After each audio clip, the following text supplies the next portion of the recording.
Hi, everyone, and thank you for joining us for Anchoring the Consciousness of Oneness World Summit. I'm Sarah Daves, co-host for this event, and today I'm speaking with Dr. Tiffany Jana about how to be you, showing up authentically for all your relationships. Tiffany is the founder of TMI Consulting Incorporated, a B Corp certified diversity and inclusion management consulting firm founded in 2003 and headquartered in Richmond, Virginia.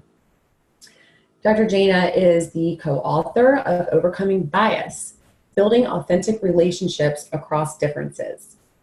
She's also the co-author of the second edition of the B Corp Handbook, which publishes in March.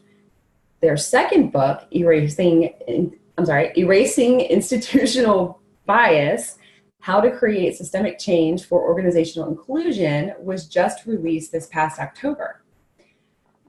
Dr. Jana is featured in the B Corp Handbook by Ryan Honeyman and spoke on the TEDx stage on the power of privilege. They recently won the Style Weekly Top 40 Under 40 Award, Diversity Journal's Women Worth Watching Award, Entrepreneur of the Year, and was recently named one of the top 100 leadership speakers for 2018 on Inc.com. Welcome, Tiffany, and thank you for joining me. Thanks so much for having me. So, in considering all of the research you've done on diversity, inclusion, and bias, what does it look like to show up authentically in your relationships? Showing up authentically means being honest with myself about who I am at any given stage of my life, and being willing to accept that for all the good, for all the bad, and in between, and then being able to really show up and share that with people and be accessible. When we talk about inclusion, diversity is just the differences, different kinds of people. Inclusion is inviting people to join whatever system, work, community, relationship you have. And so inclusion for me, it's about being able to show up and bring the fullness of who I am into my relationships, for better or for worse. Yeah, that's wonderful. So tell me, what do your relationships teach you about yourself, and what can you tell, or how do you share that information with others? Like, how do they get to know how to go within? Yeah, so I would say that there's actually a biblical wisdom that iron sharpeneth iron. So, right. So as you are in relationships, we rub against each other, and everything that is, conflict, that is the interpersonal relational stuff, is where we find out what we're made of. It really, like testing our metal. And so sometimes it's, you see yourself reflected through the eyes and the words and the opinions and expressions of others. Sometimes those are accurate information points, and sometimes they are things that you can kind of take with a grain of salt. But as we move forward and proceed in relationships, we get a lot of information about who we are, and the context of those relationships gives us kind of almost a workshop for managing this very delicate state of being human. So it's definitely a challenging thing to do, but as we interact with people, we can tell by how we are supporting others and being supported by others what's really working for us and what's not. And then we have a tremendous amount of control in being able to decide who we want to be at any given moment. So there's the authentic expression of who you are, and then there's the desire to be better than you are, and we do have that choice. So how do you know you're showing up authentically? Oh, that's difficult. I would say for me personally, it's a visceral sort of internal resonance. So cognitive dissonance would be the opposite of that. If you say things and you do things and you feel things in relationship and it just feels icky, and you feel a sense of discord and disharmony, that's something's wrong there. That is the universe telling you that you need to go in and check something out and recalibrate something. If you have joy, if you have harmony, if you have peace, if you have happiness in the context of those relationships, you're probably doing okay. Wow, that's a pretty profound statement right there. And so in considering that, when we are showing up in the world and we aren't aware that our defense mechanisms are leading the charge, that's our ego, or the values or rules that are imposed on us by society in general, and our family systems, and our school systems, and the corporate environment. So if we're showing up in these defense mechanisms, how do we get out of that? Like, how do we choose something different? Well, I mean, sometimes we don't want to choose something different. And having the harmony and the peace and the that sense of joy is a good barometer for how things are going. But sometimes the discord is a teacher, right? So if you're in the system and you're showing up authentically as who you are, and you're having to be defensive, but your expression is authentic. So, like for my most recent sort of shift in that space is this gender non-conforming piece. So my pronouns are they and them. This is fairly new, and I'm learning this about myself now. So if I show up in a space where, people are uncomfortable with that, and a particular system doesn't want to accommodate that identity, it's going to make me feel quite possibly some kind of way. There's going to be some dissonance that's there.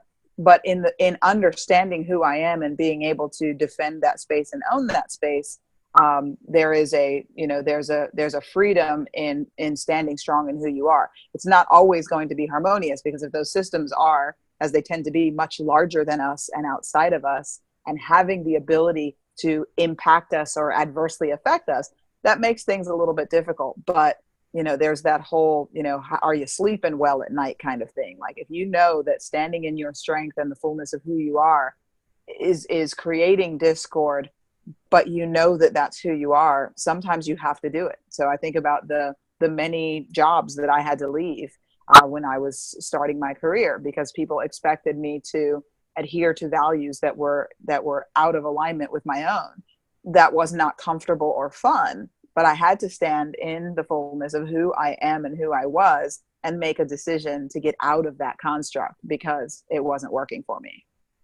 Yeah. So that's a pretty courageous thing to do, because what we notice in the world, especially in the corporate environment, is that we'll disengage with our authentic selves and either build a wall or create a numbness around us, to where we are not only not showing up, but we're also denying ourselves our full expression. And then when that occurs, all kinds of things happen. So that disrupts relationships. It also creates illness. Mm-hmm. Yeah. So there's a lot there to that. And that's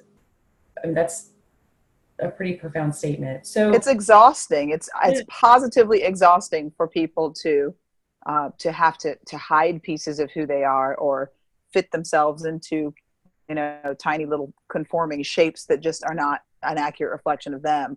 That is, it just takes such a toll on people. Yeah. Yeah.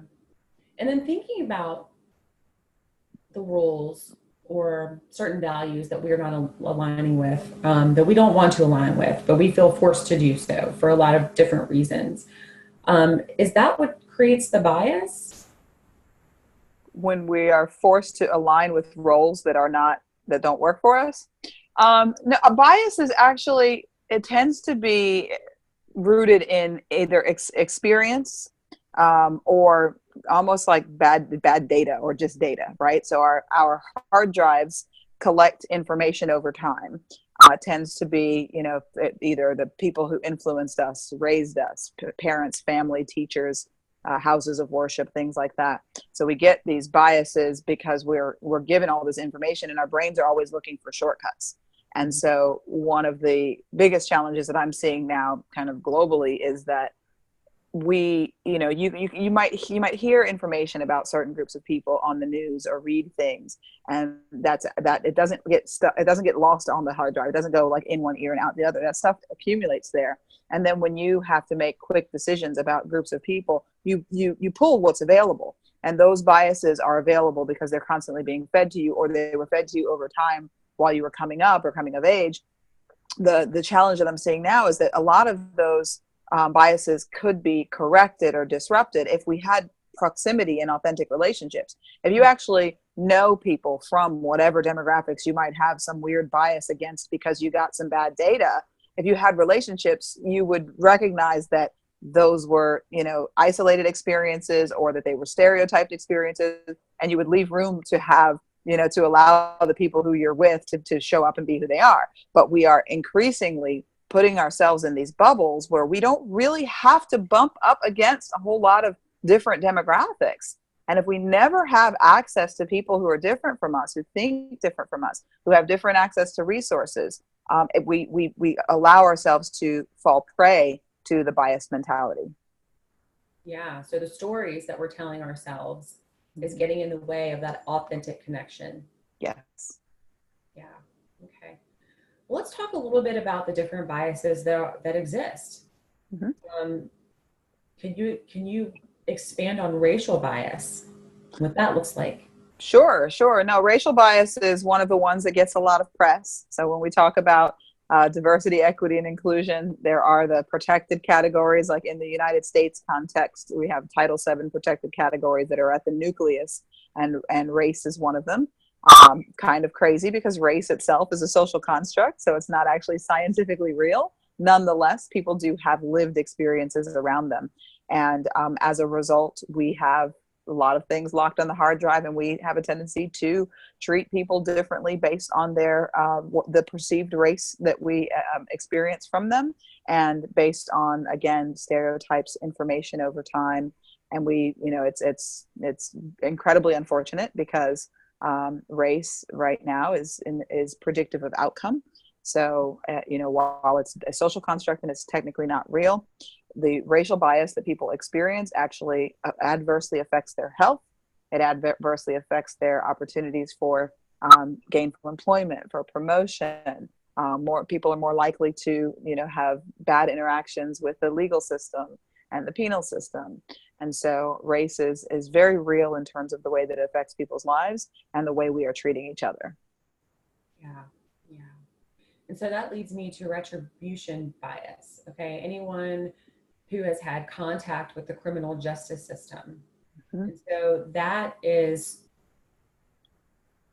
sort of birthed from racial bias in a lot of ways, right? Mm-hmm. And how does that show up?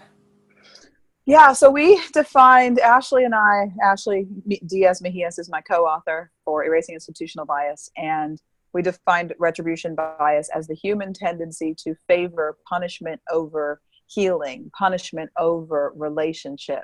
And our criminal justice system is it is an absolutely abhorrent example of how that plays out. And essentially what you have is, you have people who, if you intersect that with the racial bias, African Americans are statistically more likely to come in contact with the criminal justice system, and far more likely to serve sentences and longer sentences and receive death sentences and things like that. And as a result, we have people who either never see their way out of the justice system, or, if they're able to find circumstances where they are released from prison, even though they have served their time and the punishment should technically be over, their punishment goes far beyond the actual sentence that they are served, far beyond the probationary period that follows. They are, unable to secure gainful employment. If they have family, poverty and race are also correlated. So if you're African American, you're more likely to be less affluent, more likely to have, family members in, Section 8 housing, for instance. And if you've been through, if you've been convicted of a felony, you can't visit your family if they happen to live in a housing project, for instance. You would be less likely to be employed. In many states, you lose your ability to vote. And so what should be, maybe a little bit of punishment and some rehabilitation turns into a lifetime sentence of being relegated to the ranks of second class and third class citizenry. And it's really unfair. Yeah, absolutely. Yeah. And we see this like, and it's pretty wide known, I would assume, that once you're in the system, you're always in the system. I mean, that's a cliche, and we hear that. Yeah. And so how do you solve for that? Like, what does it look like on a healthy sphere? You know, like how do you fix that problem? It's like the justice system is so big. It is. It is. So in writing, all the way I've written all of my books are essentially, recognizing that we each come to, we each come to the world as one individual, and it is very tempting to want to fix everybody else, or even to just, to point to the system and say, I can't do anything about it. It's the system. It's so big. It's overwhelming. What am I going to do? I'm just one person. So all of my books have been written from that perspective. What can you do as just one person? And the very first thing with, all of the different subject matter that I cover is that we have to do the work on ourselves. It is very difficult to approach this work or any kind of social justice work without having done your own personal work, because if you are human, you have bias. If you are human, you have privilege. You don't have to be a white male who is wealthy and, Anglo-Saxon Protestant. You don't have to fall into the nucleus of what people consider privilege, particularly in the United States. Everyone has some.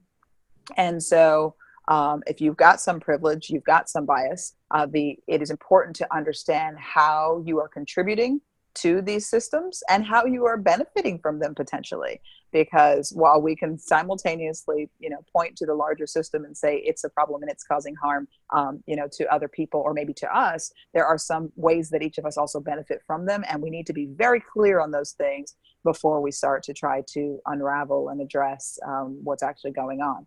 So my approach with the sort of erasing institutional bias is, but after starting with yourself, then you want to look at data, because one of the things, there are a lot of people who look at this and, from a distance, and they're just like, oh, we don't really see a problem. Oh, of course there's a lot of Black people in jail because, Black people commit a lot of crimes. Well, you have to look at the data. Don't rely on intuition, and don't rely on your gut or something that somebody else told you. Go in and actually look at the data, and you'll see that, for instance, most people don't recognize that the percentage of African Americans in the United States is around 12%. Around 12% of the US population is African American.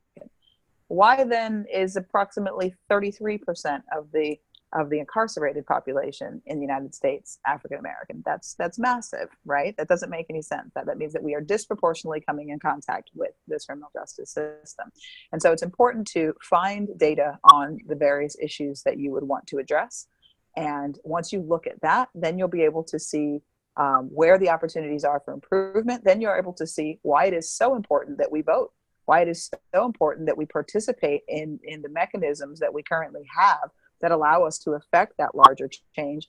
And then the other thing that I ask people to do is to examine the privilege that you do have, because if we each do have some kind of privilege, then there is always an opportunity for us to find the intersection of our privilege and whatever issue it is that causes us concern. No, none of us individually will be able to fix everything, right? But each of us has the ability to move something forward. And it's no act of kindness, no matter how small, right? It doesn't matter how insignificant or small you think it is, do something. Because most of us, unfortunately, we sit back and we wait for someone else to fix it. We think that we're helpless, or we turn a blind eye because it's not affecting us, because we have so much privilege that we can make the choice to opt out of dealing with it, looking at it, or certainly addressing it. So what I like to invite people to do is listen to what's going on inside of you. No, you're not going to be able to fix everything. But when you see something, when you hear something on the news, when you read something that gives you a personal, visceral response, when your system goes, oh, that's awful, that's your call to action. That's the one that you should think about learning more about, getting more information, because you've got to have energy and fire for the specific issue in order to go through what it takes to actually keep sort of staying in the fight. Oh, wow. Yeah. So basically what you're saying is to be aware of what you're passionate about. Yes. Right? And then you can translate that into compassion and take Yes. action in the world. Yes. And we wanted to use data to break the challenge into much smaller components, right? So you find the data and then you figure out, what small components. And then the last thing that is probably the most important thing is to build a coalition. You've got to find the like-minded people who are working on the same challenges, and be humble enough to recognize that many of those people are probably further down the path of understanding the issue than you are. But we've got to come together around those issues that we are passionate about, and the things that we want to fix when it comes to the broken down systems that are affected by bias.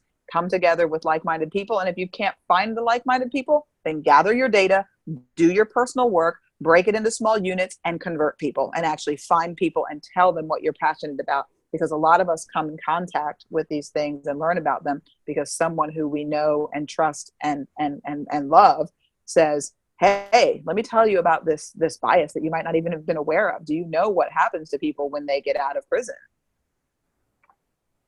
Yeah. Wow. Okay. So that leads me to begin thinking about bias in the workplace. Because we spend most of our time there, don't we? And that's where we form a lot of our friendships, and that's how we are able to move through life. That's where we get our paycheck, right? So in regards to hiring and advancement, bias in the workplace, what does that look like? And then how do you interact with people in the workplace in order to remove that? Yeah, so I mean, essentially the formula is the same as we've written the book as a series of steps, and we apply them to each of the biases.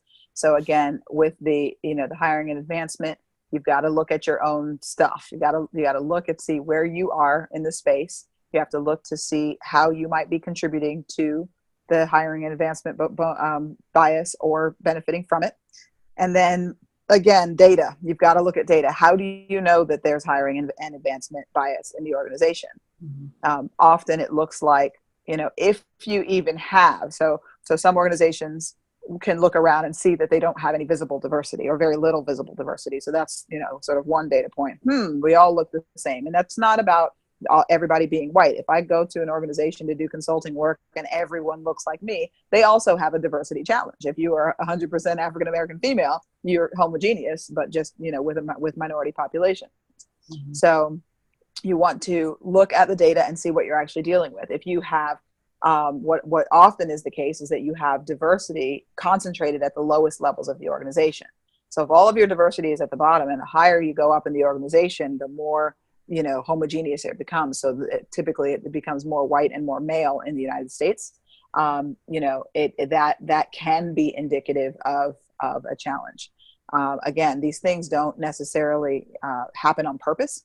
So, if say you have a founder who happens to be a white male who went to an Ivy League school, people have a tendency to replicate themselves.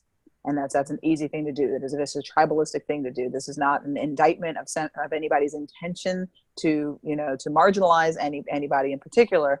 But if you create a culture around yourself and you replicate yourself, and you kind of create this tacit agreement of what leaders look like, then it is easy to perpetually promote more and more people who look like the founders and look like the leaders. So it does end up having to be a deliberate set of decisions to diversify leadership, to promote from within, to hire and advance people who don't represent the status quo or the majority demographics within the organization.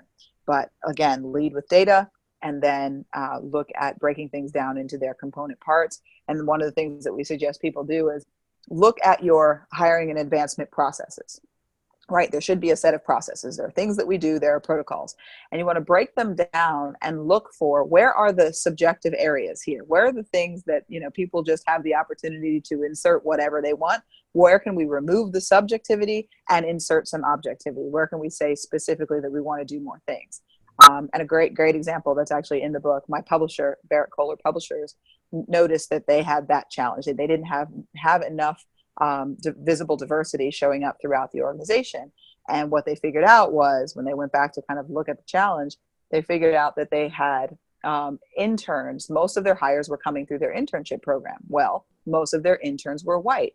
And when they went back to look at the objective and subjective processes, they realized, we have an unpaid internship problem, which inherently supports a bias because it favors people who have enough affluence to be able to afford an unpaid job.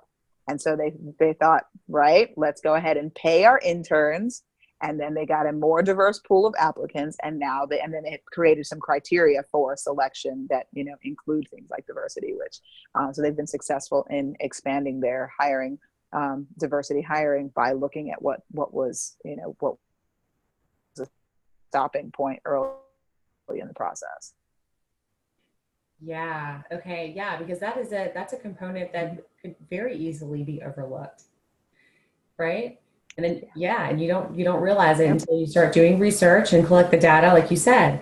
So, but in the corporate world, it's, I think kind of across the board, we have been taught, and I don't want to say it's just women, I think it's everyone, that it's not safe to show up in your authenticity, because if you're being authentic, then you're being vulnerable, right? And vulnerability in the workplace is seen as a weakness, and that's not valued. So if you're going to show up authentically in the workplace, that means you're showing up vulnerable, and people might not be willing to do that. So what would you say to those people? So, there are comfort levels and limits, right? So just like you have introverts and you have extroverts, there are, people need to be able to show up in a way that makes them comfortable, right? That makes them feel whole. So there's no, panacea. There's no single approach to showing up authentically. For some people, showing up authentically is a much more reserved, much more, I keep my home business at home kind of thing, because that's what they prefer to do. But in terms of not feeling safe to do it, that's why this work is so important. So it is, you can show up authentically within the workplace, but if the workplace has not been optimized for inclusion, then that absolutely can be a challenge. And that's part of the, that's the work that my company, TMI Consulting, does. People will say that they want diversity, and they're like, oh, well, we need to do diversity recruitment. Help us with recruitment. We just need to get more diverse people. I don't ever recommend that people start with diversity. You actually need to start with inclusion, because if your environment is not optimized for inclusion, if people are not ready to engage in inclusive behaviors, you can just add diversity and those people will just walk out the door, because you're not ready to handle people showing up as who they are, particularly when it's drastically different from what you already have. And so it's, that's kind of two sides of the same coin, right? So whether it is, diversity, people showing up authentically as different from the culture, or even you could have a homogeneous culture that looks the same, but people want to show up more fully as who they are. And that might seem a little bit unsafe, because, for instance, what we've decided is the profile of a realtor or the profile of a banker. You have to show up a certain way. You got to button up a certain way. Nobody wants to fall outside of that norm and then be punished for it, whether it's overt or sort of more quiet. So yeah, it's a very difficult subject, but that is something that at the systemic level has to be addressed. We need to, if organizations want all of the benefits that come with a diverse and inclusive environment, right? People are starting to understand the business case for diversity, and showing up authentically as who you are is part of diversity, right? So if you want the benefits, if you want the innovation, if you want the creativity, if you want we've got data that tells us organizations that are, gender inclusive are like 25% better performers than those that aren't, over 30% better performing when you've got the ethnic diversity and, board representation. Like, this is bottom line stuff. Your company will be financially better off if you actually let people show up and in their diversity and show up as who they are. So that is the case for, yes, it's hard to do, but the organization has to be taught that it is actually better for people to show up as who they are, because hiding who you are and being, showing up less authentically, that causes a stress and anxiety that can reduce individual productivity by up to 80%. 80%! Right? I can't focus on my work if I'm busy having to hide my pronouns. Right? Right. Yeah. Yeah. And so So in thinking about this for me personally as a woman, right, I've noticed that we have a problem in the workplace. Mm-hmm. So we are expected to show up differently sometimes. So this is a double-edged sword, okay? Because of benevolent sexism. Okay, so we've got this one side of us, that is like, oh, we can't show our sweet side, right? If that's how we want to show up in the workplace, because we'll get eaten alive, especially when you're busy climbing the corporate ladder, right? But then again, you don't want to be put in a box to, oh well, she's just so nice and sweet, and that's kind of how women are, you know that's where women go. And so look at her trying to be, a pit bull in the courtroom, or in the boardroom. You know what I mean? Yeah. Courtroom. Yeah, So exactly. what is that? How do you resolve that? I mean, like, how can women show up Yeah. in ways that make sense for them in the workplace, and be vulnerable at the same time? Yeah. I mean, so the first thing I would say is that we need to stop apologizing. As you know, women have, are just far more likely to apologize for who they are, to apologize for having feelings, to apologize for showing up in whatever way that they show up, and we've got to stop doing that. The objective data is so powerful when you compare the words that are being used when people are describing a woman, or the reviews or the feedback. If you look at the behaviors of a man and just lay them right next to the behaviors of a woman, if a man behaves in a way that is more assertive and more confident, it is, he gets promoted through the ranks. And when women do it, it is seen as, hostile and aggressive and cold and the B word. And we've got to start calling this stuff out. We should not have to, wait until, hashtag me too, and until the pendulum swings this whole other direction. We should be able to say, hey, you know what? I really don't appreciate it when I've noticed that you've cut me off 3 times during this meeting. And, I really would like a chance to complete my thought. We have to start standing up and basically demanding the respect that we deserve. I think that, honestly, one of the things, I mean, this is part of what helped me arrive at the they them pronouns, is that women ask me all the time, like, how do you do what you do? Like, they there's a lot of admiration that comes in my direction, and I'm very grateful for it. But what I recognize is that I have a lot of masculine energy. So I've got masculine, feminine, and something in the middle. And that masculine energy serves me very well in business. It serves me very well in those environments. I don't back down very often. I move through in a way that more resembles the way that men do. And I don't sit around and wait for people to, make me feel bad about what I've done. Now I have an advantage because I work for myself, right? I don't think I was very good at working for other people, because in the same way I didn't back down, and people don't expect that from, what looks like a woman, right? So I think stop apologizing, pay attention, and definitely document things. It just never hurts to document things. And if you're seeing behaviors that you feel like are based in sexism, benevolent or not, document that stuff, so that if and when you ever need to raise your hand and say, look, I'm here, I'm trying to bring my best, I am trying to do my job and contribute, but there are some things that are getting in the way of me being able to be an MVP at this organization, and me being able to really drive towards the mission and vision of what we're trying to do. So I'm going to need to point these things out. And it doesn't have to be a federal affair, but I do need to be heard, and I'd like for these things to be addressed and taken seriously. So we got to stop being so quiet about it, because at the end of the day, and like in the context of counseling and things like this, at the end of the day, outside of like physical violence, right? Like if somebody is physically holding you down, that's a whole different thing. But in this place of verbal and emotional, at the end of the day, much of what happens to us, we allow to happen on some level. And that's so scary, right? And in the context of employment, we allow it to happen because we're scared of not having a job. We cannot allow it anymore. And I mean, when I told you about the jobs that I left early in my career, I had 2 children to feed, and I was a single mother.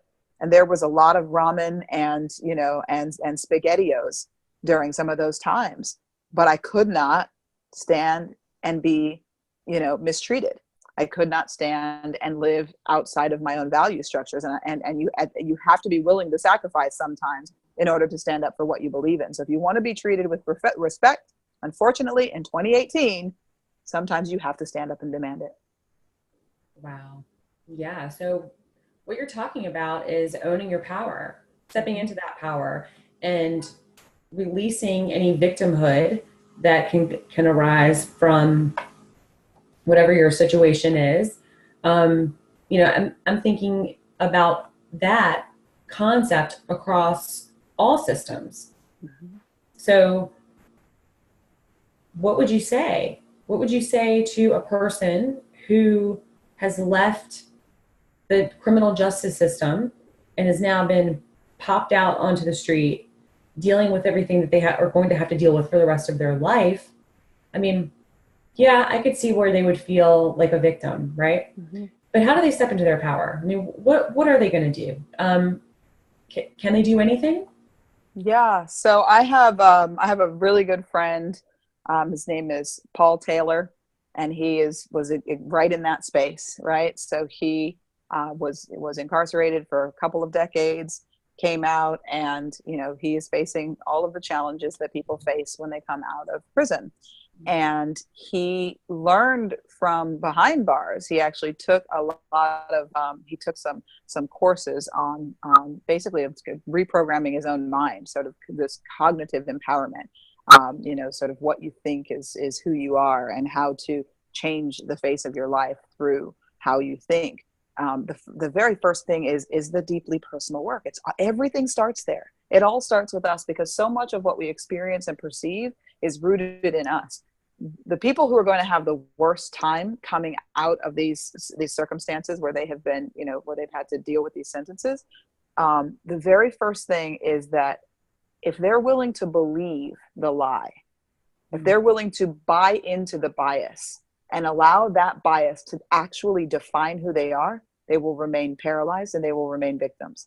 So there is a, I mean, and it's no small piece of work. It's a Herculean effort that's required in helping these, men and women, brothers and sisters, find themselves and recognize how incredibly powerful and valuable and meaningful they are, for them to understand that they can be and are valuable contributors, that they are members, cherished and beloved members of a community who've been through something terrible, but they've done what they were supposed to do. They have to start to internalize that positive language, that positive thinking first, and be able to put up some shields, because the world is going to throw all kinds of garbage at them, and it's going to be painful, and it's going to be unfair, and it's going to be miserable, but they need to know that they are not what's being thrown at them. And sometimes the circumstances are going to be hard, and again, they're going to be unfair, but that does not define them. And so what I've watched Paul Taylor do is define himself outside of what anybody else thinks. And he is, worked really hard to get data and figure out, what are the problems that he wants to address. And he's found like-minded people to partner with and create programs to create value in the community. So the work of figuring out who you are, how you define yourself, not being overly influenced. Like, yes, there are times when, again, the iron sharpening iron, you want to listen to people when people tell you about the experience that they're having of you, but you got to listen to who's doing the talking. Are these people that you trust and love? Are these people who want to see you do well, or are these haters? And if it's haters, you got to shut that crap out, right? Shut out the haters, and then figure out how do you want to contribute? Because I want my brothers and sisters who come out of these situations to feel who they are, to find their hearts, to find their connection to spirit, and figure out how they want to show up and how they want to contribute, and lean into that. So proactively define who they are and how they want to move forward. And the good news is that in 2018, there are many, many, many, programs and individuals and nonprofits and, churches and institutions that actually do want to help, where they can go for resources and support and, some warmth and love and acceptance. So it's about focusing on that aspirational set of resources, both internal and external, and learning to shut out the whatever those sources are that want to that want to bring people down. Yeah. the theme that I'm noticing in every interview in this summit is the bottom line is to go within. Go within, step into your power, and then be a shining example to others in the world. And that's how we will affect change, right? Mm-hmm. Because we are connected. We're all interconnected. We all have a direct, create a direct outcome for other people. You cannot move through the world without creating any type of outcome for others. Like, we're all doing that. So in that vein, like thinking about that, you know, and talking about relationships, okay, and how we're connecting with each other. And I mean, you've said that, yes, you have to show up authentically. But what if somebody's not showing up authentically with you? So let's talk about a loved one, okay? Let's talk about maybe a family dynamic or a relationship with your spouse. How do you deal with that?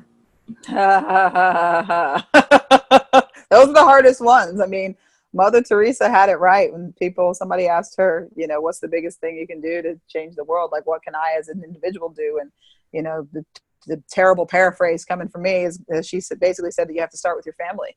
That if you can make peace in your family, we can make peace in the world. So yeah, that it's hard. That is hard because there's just so much tied up and intertwined between lives and between souls when you're talking about family.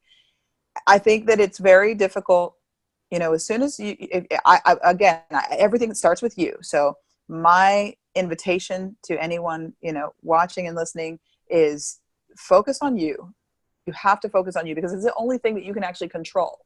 So the minute we start sort of digging into other people's experiences, we're kind of stepping outside of our own right. Like, who am I to say that someone else is not living authentically? There is really no way for me to be 100% sure that I'm right about that.